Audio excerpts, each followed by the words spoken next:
Well, a memorial on Long Island honoring famous pilots left one name off the list, and it is raising questions about discrimination, not just because of the tribute, but because the one name some believe was mistakenly left out. But that's not the whole story. Investigative reporter Danielle Lee here with more. Danielle. David, that tribute is in the town of Hempstead, where Curtiss Airfield used to be. Now, back in the day, it was a pretty big deal before JFK and LaGuardia took over. And so the Historical Society, they wanted to commemorate that piece of aviation history. The question is whether the town failed to recognize one of the most significant black aviators in the process. She was a real-life superhero.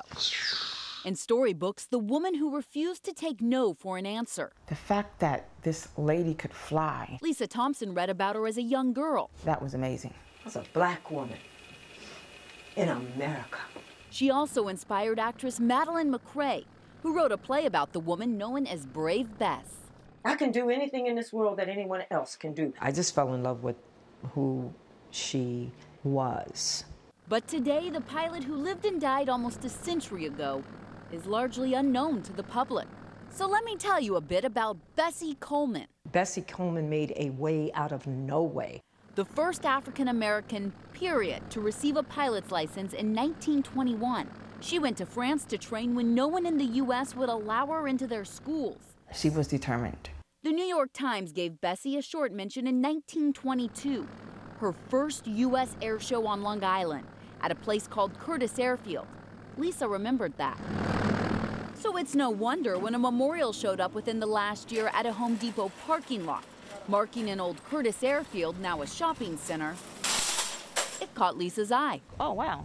Didn't see this here before. The sign honored pioneering pilots who had taken off or landed from that spot. But where was Bessie Coleman's name? I was just surprised. Why had she been left off that list? It was so important to me that I immediately called the town of Hempstead. We looked into Lisa's concern. Turns out Bessie never flew out of that Curtiss Airfield. It opened 2 years after her death. Bessie had flown out of another airfield by the same name, also on Long Island in Garden City. But we found nothing marking that airfield today. You would figure that history would give you the benefit of that kind of an accomplishment, but no.